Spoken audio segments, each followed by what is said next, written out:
Hi, welcome to episode 314 of the Corner of Knit and Tea. My name is Laura. I'm also known as Fluffyk on Ravelry, Fluffykira on Instagram and Twitter.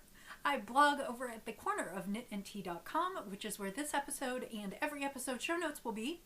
And I sell my handspun yarns and patterns in my Etsy store, which is also called the Corner of Knit and Tea. Hi, how are you?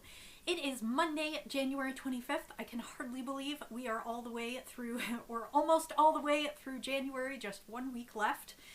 It feels like it went really quickly. It also feels like a million years since Christmas. So, yeah. I don't have anything too exciting to share. It is a very gray and dreary day here just outside of Kansas City, which is where I am coming to you from. And nothing super exciting. The weather has not been great for the last several days. It's been kind of on the edge of rainy, sleety, drizzly, something-y, and so no outdoors time, which means lots of indoors time, perfect for naps and crafting. We watched movies this weekend. I had a spinning Sunday with a group of local friends via Zoom, of course. Nobody's in person. I did have a very quick meetup with a friend on Friday. We did a handoff of some goods and exchanges in the parking lot, and that's actually some new tea that I have to tell you about today. We were masked. We met in the parking lot for about 5 minutes, and it's Anna, who you have seen on the show before, and I write for her over at the Well-Appointed Desk, and so she was giving me some items to review, and I had a few things for her, and she threw in some tea, and like I said, we about once a month we have a 5-minute exchange in a parking lot somewhere to exchange things for the following month. So that is about it here. We are staying indoors because it is chilly and staying indoors because we should for the coronavirus. Things are slightly more peaceful here in the US this week. The new administration is getting to work, and I'm liking the things that I'm hearing coming out of it. It is nice to get to take a little break from worrying about everything.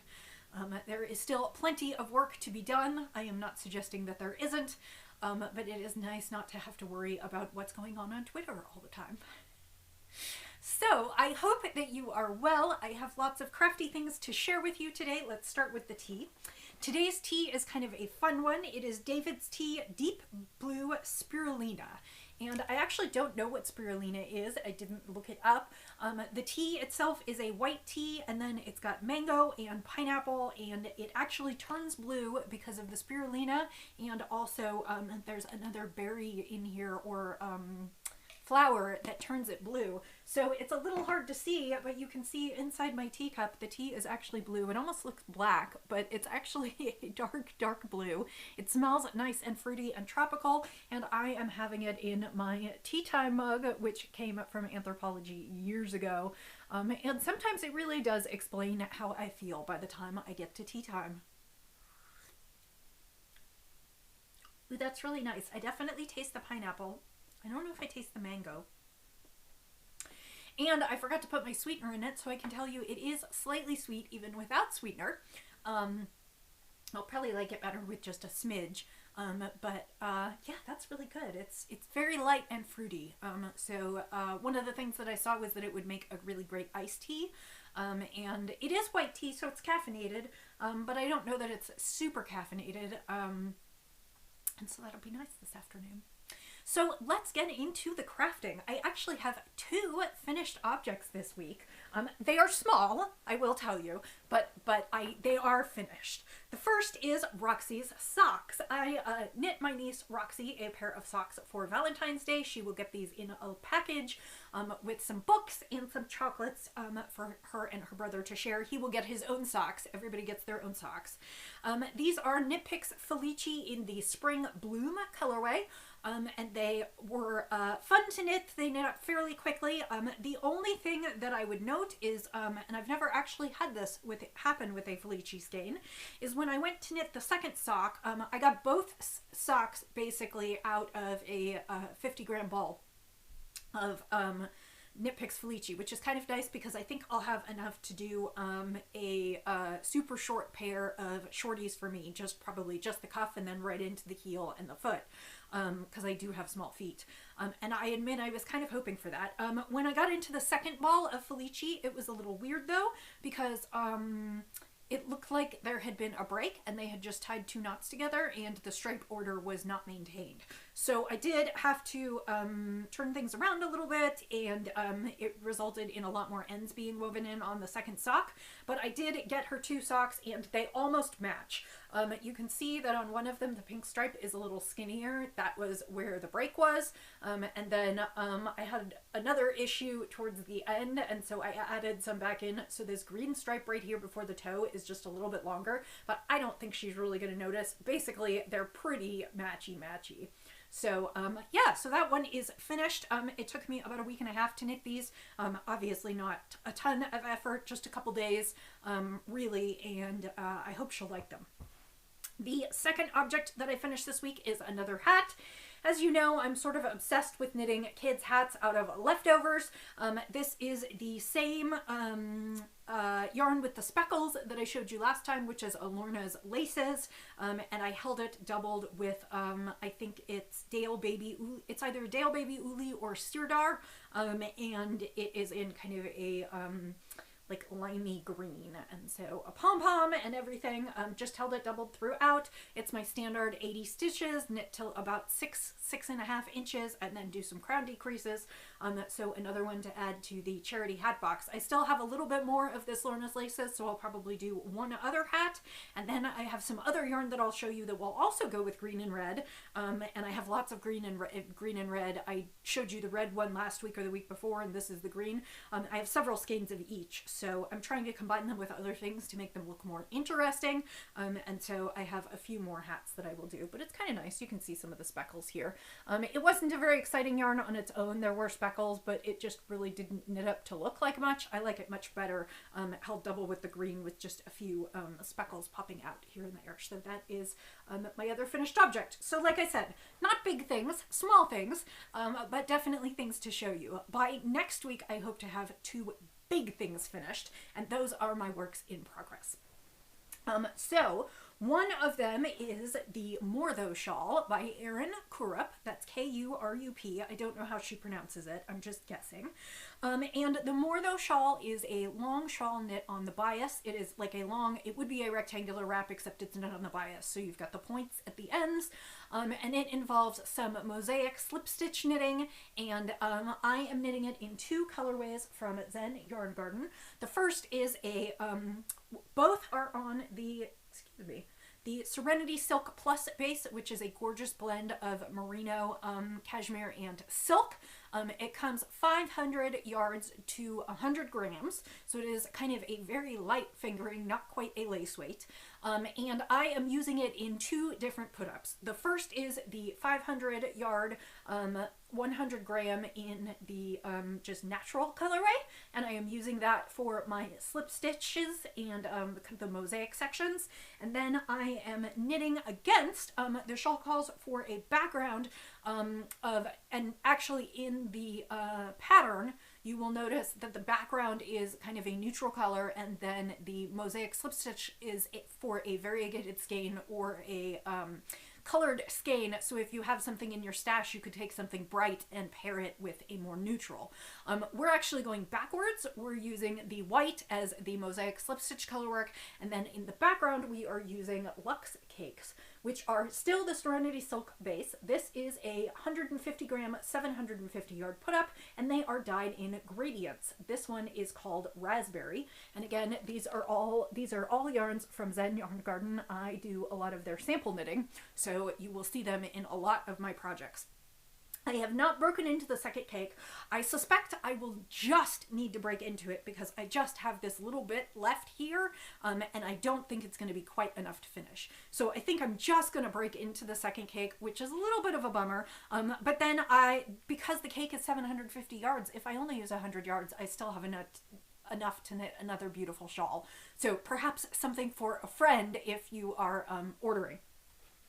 So let's show you the shawl. The shawl is a combination of garter stitch, stockinette stitch, lace sections, and mosaic sections. So you have seen me, I started out at the far end with the purple in the very center of the gradient cake, and then we went into quite a bit of this fun mosaic stitch, which I will show you the correct way. So that is the mosaic stitch, and then a little bit of lace in the main color, and then some more mosaic, and more lace, and more mosaic, and more lace, and more mosaic, and then we go into the sections with lots of lace. They are primarily lace based, and as you can see, we moved into kind of the fuchsia from the dark purple, and then we move out of it. We still have lots and lots of lace. This section is kind of interesting. I'm not exactly sure what happened in the cake here, but clearly this section got a little bit less dye, and I think it's kind of interesting. What did my husband say? He said it looked like it had been hit by snow or just kind of frosted lightly. Anyway, that goes back into mosaic, and as you can see now we're doing the opposite. The mosaic sections are getting longer. I have figured out I have approximately 3 nights left of work at the pace I have been going on this one, so I am super excited because this will definitely be done next week, and I will be bringing it back to show you. I have one more big mosaic section and then the end, and so I'm super excited about that. This has been an enjoyable knit. I will say it has been, because it has so many repeats, it's just like the lace and the mosaic. I have memorized the charts for these, so I can do them without the pattern, which is kind of nice. You know, about halfway through, it got a little repetitive, but I think it's just going to be an absolutely beautiful piece. So again, it's one of those knits where the knitting of it is okay, but the wearing of it is going to be fabulous. So I will bring that back to show you next week. We're going to end on the purple, and that's just going to be a really pretty wrap. Hopefully I will finish it, weave in the ends, block it, and bring it to you basically ready to roll next week. I really think that should be possible, given that like I said, I think I have 3 nights of knitting, and then I should have the rest of the time to do sort of the finishing work. So that is one of the things that is almost off my needles. Again, that is the More Though wrap by Erin Kurup. It is linked in the show notes, and I am using the needle sizes called for. I've made no modifications, and thank goodness I'm going to have enough yarn for this one, because if you have been watching me for in the recent past, I have had lots of struggles with finishing with the right amount of yardage. So that one is almost done, and I'll be excited to get that done for January and be able to pick up some new things for February. I do have another sample for Zen Yarn Garden, so I'll be knitting something else. This time it's going to be a tee, and I won't say more, but I will show you when we get there. So the second big project I have on the needles is a sweater for me, and it is actually out of Zen Yarn Garden yarn. Full disclosure, they gave me this yarn in exchange for some of the samples that I knit for them, so I did not purchase this yarn, but I do love it, and I love working with it, and I have a few Zen Yarn Garden pieces in my wardrobe, but I'm really excited to have this one. This one is the Comfort Fade Cardigan by Andrea Andrea Mowry, who is Drea Renee Knits. And part of the reason that I picked this one, I was talking to my friends last night and talking about part of the reason that I picked this cardigan to start this year was because I have been having a little bit of decision paralysis on exactly what I want to knit. I have a beautiful stash I do not want for anything, and yet sometimes I just don't know what to cast on next. And my eye fell upon this sweater quantity, and the deal is that when I ordered the sweater quantity, I ordered it in perfect proportions for the Comfort Fade cardigan. So I could have knit something else, but based on the amounts of yarn I had available, it was really sort of destined to be this. And I decided that then I didn't have to decide on a pattern. I already owned the pattern. I had worked through it once when I knit up the sample, so I could go ahead and knit up mine. So I am knitting this per pattern. I am making the medium. Actually, I think it comes in medium 1 and medium 2, and I think I'm making medium 1. Based on the gauge that I got when I knit the first sample, I went down a needle size for each. I believe it's meant to be knit on a US 6, with the ribbing and edges knit on a US 5, and I'm working on a US 5 for the body, and then a US 4 for the edging. So this is what I have as of now. Last week I showed you the body and said that I really wanted to get the sleeves finished this week, and I am super close to finishing the second sleeve. It will be finished this evening. So I this is the first sleeve completely finished. I had not started this last time. And the second sleeve is actually inside out, and I will explain to you why. But as you can see, I am through my first 2 color changes, and now I just have a lot of black. I have some black and the black cuff. So I probably have about 6 inches of knitting to do, and because at this point my stitch count is fairly small because I've done decreases, I should be able to finish that this evening along with my portion on the shawl. So those are my projects cut out for me this evening.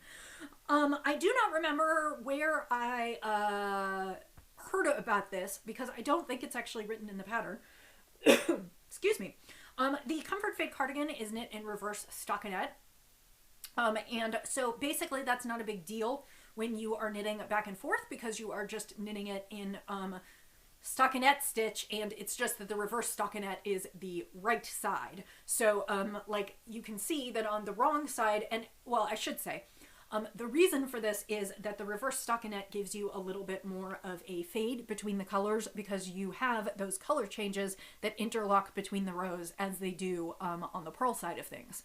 So the wrong side, which is the stockinette side on this pattern, you can see the very definite stripes, versus on the here you can see the stripes, but they blend just a little bit better because the yarns sort of intertwine on some of the rows.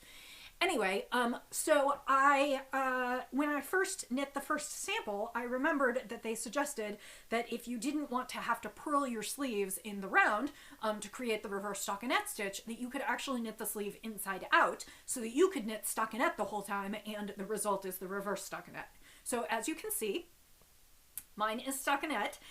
The only thing that I caution you when you do this is that when you do your yarn changes, you have to remember to drag the yarn up the front side of your work rather than the back side of your work, because you want all of these color changes to be, you want the ends to be woven in inside, not outside. So it's a little counterintuitive and you have to remember to do it, and it's a little awkward, but it makes knitting the sleeve much easier because it means you don't have to purl the whole thing. And depending on how you knit, purling can be very slow. I am a continental knitter in that I pick for my stockinette stitch. So I knit stockinette stitch really, really quickly. For a purl, I am a thrower. So I actually wrap as opposed to just hook the yarn. So I am a much slower purler than I am a knitter. So for me, this makes perfect sense. So I am working on that, and then the only thing this sweater will need to be complete is it will need that big shawl collar, and I'm hoping that I can finish that this week so that by the time I talk to you next week, it will be done. I think I can because, like I said, I think I only have 3 days left, 3 nights work left on the shawl, and if you're curious as to how I know how many nights work I have left, I have divided the shawl into approximately 25 row sections, and I work on 25 rows an evening, and I only have about 75 rows left. So that's how I know how it's only going to take me about 3 more nights.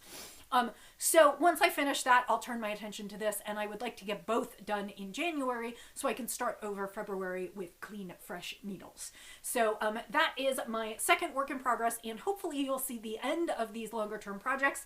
I mean, I know it's only been a month, but I always feel a little weird bringing the same projects back time and time again. Again, this is the Faded Comfort Cardigan by Andrea Mowry, Drea Renee Knits, knitting exactly per pattern for my size. I have a 38 bust. I think that makes me a medium 2 for the suggested ease. And like I said, basically knitting, well, okay, I should say I made a couple modifications. I do believe in the original pattern, the pattern calls for you to fade the colors again at the cuff, and I just knit the cuff in solid black. I did that in my last one because the yarn amounts were a little bit off when I did the sample, and I was afraid of running out of yarn, so I just stuck to the black cuffs, and I really like it.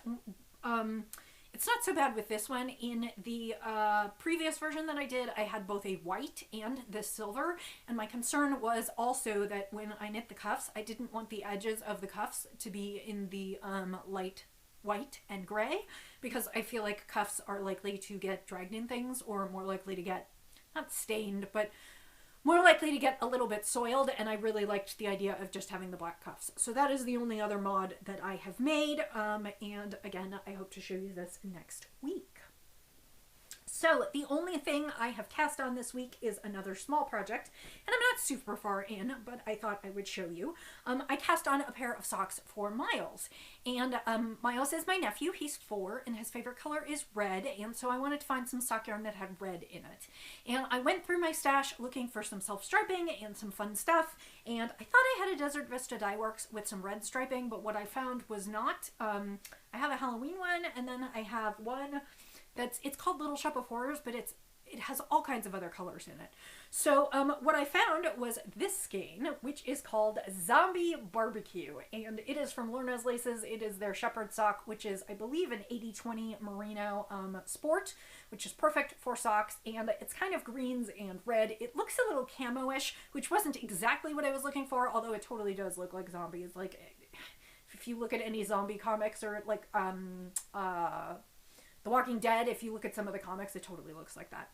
Anyway, yesterday I had some free time, and so I started his sock. I got the cuff done, and I am working on his slip stitch heel flap now. The yarn's pooling a little bit on the heel flap, but it doesn't... It's doing some interesting things. It almost looks like it's spiraling a little bit.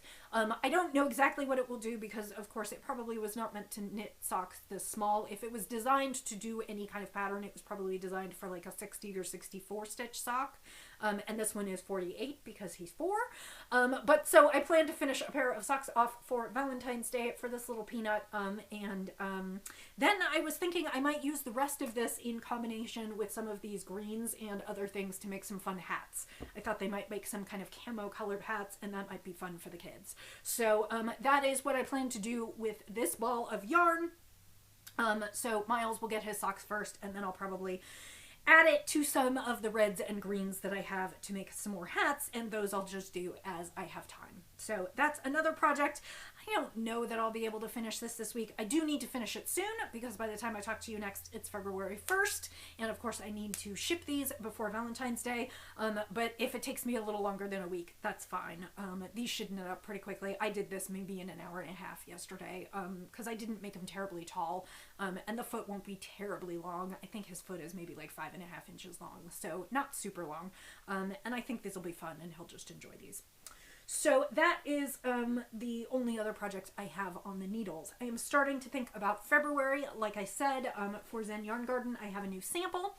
And then I was thinking about maybe going back to one of my whips that I never finished. It was a sweater. I got a little off track on it because it had a lace patterning stitch that moved one way or the other on different rows. Sometimes it moved one stitch to the left, sometimes it moved one stitch to the right, and I got off a little bit, and I don't know that anyone would really be able to tell in the full sweater, but I can tell, and so I think I got frustrated and put it aside. I would like to pull it out and go back to the beginning and start again.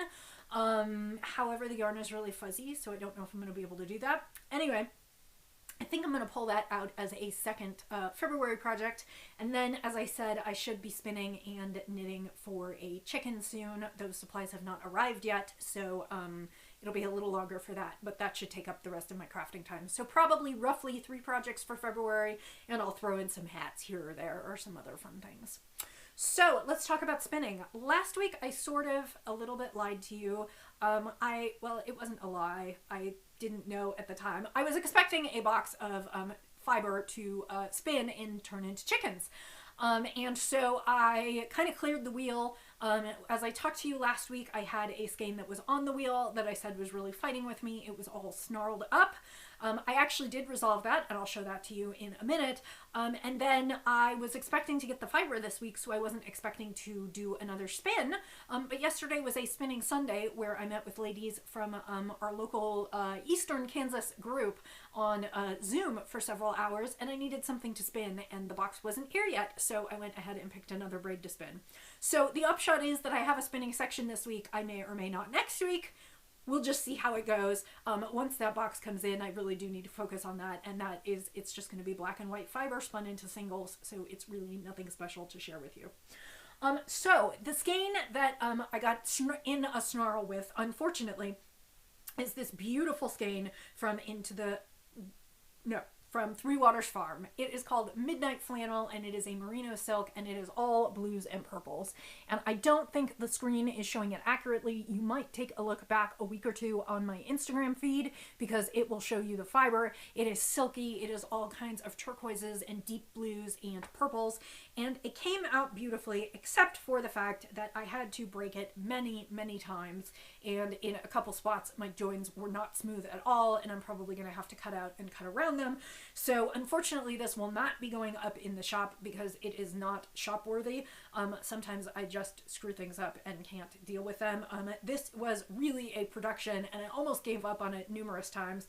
I'm glad I didn't, in the sense that I will find something to use it for at some point, but like I said, I'm gonna have to cut sections out of it. So unfortunately this is not gonna be, it's not gonna be a good shop skein. So but that is finished, and it will get its bath now, and I'll take some photos, and like I said, one day I will pick it up and use it for something where I can just cut and have a few extra ends to weave in. Last week during the inauguration, well, okay, so I should say, I am blessed with an amazing, amazing stash. I have lots of beautiful yarns. My husband and I both work, and we do not have children, so there is disposable income. He has hobbies he spends on. I have hobbies I spend on. I was trying to take a break from doing so much spending for a long time, probably about a year and a half, and then the pandemic happened, and I wanted to be sure that all of my local yarn stores and the indie dyers that I loved would continue to be around after the pandemic. And so I have taken to finding something to purchase from my local yarn store at least once a month if I can. And they had a fun sale on the inauguration day, and so I went ahead and bought some fiber. Oh, and the other funny thing is that, so I knit a lot of samples. You see a lot of the sample work that I'm doing for other people. So quite often I am not actually reducing my own yarn stash by very much, because I am working on projects that are for other people. The exception has been, like, a lot of these hats have been leftovers out of stash, and of course this sweater that I'm knitting is coming out of stash, but I just feel like I have not done a lot of stash knitting. I have quite a few sweater quantities, and I started to think about it and feel kind of overwhelmed by what I have in my stash, and so I decided sort of as of January, this January, that I didn't really want to buy a ton more yarn. The problem is I'll buy a single skein here and there, and they're beautiful, and then I don't know what to do with them, or I will buy a sweater quantity, and then I end up having 3 or 4 sweater quantities, and even if I wear my sweaters every day, I don't get through all of them, and I don't always have a pattern in mind, and, you know, I could just go on and on and on. And I realize it's an embarrassing wealth of riches, but I don't want to consume and then feel overwhelmed by my consumption. So, because I'm not getting to it very quickly, I sort of decided I might not buy yarn this year. Now, of course, that left me open to buy fiber, and I have been going through my fiber stash. I actually spun 16 pounds last year, and about 8 of it was commission spinning, where they sent me the fiber for chickens, and I spun it up because that's bulky, it goes fast, and so I did a lot of spinning that way, but I also spun about 8 pounds of my own stash, and quite a bit of that went into my shop and went away. So, and I was actually starting to hit some of the bottom of my, well, I shouldn't say the bottom. I still have plenty of fiber, but I was starting to hit some of the precious bumps of fiber that I either had plans for, or quantities that I had stocked up on like 2 or 3 bumps so that I could do a bigger project, and I wasn't finding things to spin for my shop. So I decided I can buy some fiber. So the upshot is, last week I bought 2 bumps of fiber from my local yarn store. The fiber is Apothecary Fiber Company, and I forgot to pull the label, but it will be linked in the show notes. She actually is a semi-local to me. She's a Kansas dyer, and she does a lot of our, I think she's a Kansas dyer. She could be Missouri, she could be Colorado. She's regional to me. I'm just going to go with that. She's regional to me, and she comes to a lot of our local shows, and she has beautiful, beautiful yarn and fiber, and I have always been pleased with what I've gotten from her. And so our local yarn shop had a stock of her fiber. It had a bunch of her fiber in stock, and so I ordered some things. So this one is on merino, and it is called Forest Fungi. And so it It is, you know, perfect for forest mushrooms and morels. It is pinks and grays and reds and browns, and it is really delicate and beautiful. And it's really funny because I only bought one braid, and I was like, I'm going to, this is only half the braid, by the way, I should say. It's a full 4 ounces. It's soft, it's fluffy. It's merino. I can't remember. I think she said somewhere around 21 micron. So it is super, super next to the skin soft. It is lovely spinning, and I spun half of it yesterday, which is why you only have a little bit of this braid here. But just so you don't think she comes in small braids. She comes in full-size braids. I started spinning this, and I was like, oh, this is so lovely. I might need a sweater quantity of this for me. Ha ha ha ha. Okay, not right now. This one is definitely destined for the shop. We're going to try not to have any mishaps this time, so it can definitely go into the shop. That is the plan, and it's just really delicate and luscious, and I think it's kind of perfect for these gray and dreary months with a little bit of red and pink in there. So it's just gorgeous, and I'm having a really good time with this. I have another braid of hers that is, I think, more purples and greens that I might have even spun once before because I like the color so much. I always stop and look at it whenever I'm at shows, and so I might have actually purchased it before. And there are quite a few other lovely braids in stock, and if they are still there next month, I may have to buy a few more. I also got a Mardi Gras themed braid from a friend, so I have quite some fun things to spin. Again, my spinning may go on hiatus a little bit when I spin commission, but I will go back to putting things in my shop because that's kind of fun. So I think that's about all I have for now. I hope you are doing well. I hope you are staying healthy. And if you are in the northern hemisphere, I hope you are staying warm. If you are in the southern hemisphere, I hope you're staying cool because it's your summer. And until I see you next time, please find some moments of peace with your crafting, and find some happy moments if you can to just enjoy crafting and living and the seasons and all the little things that we can appreciate. So I will see you next week, and until then I will say happy knitting, happy spinning, happy sipping, and I'll see you next time. Bye!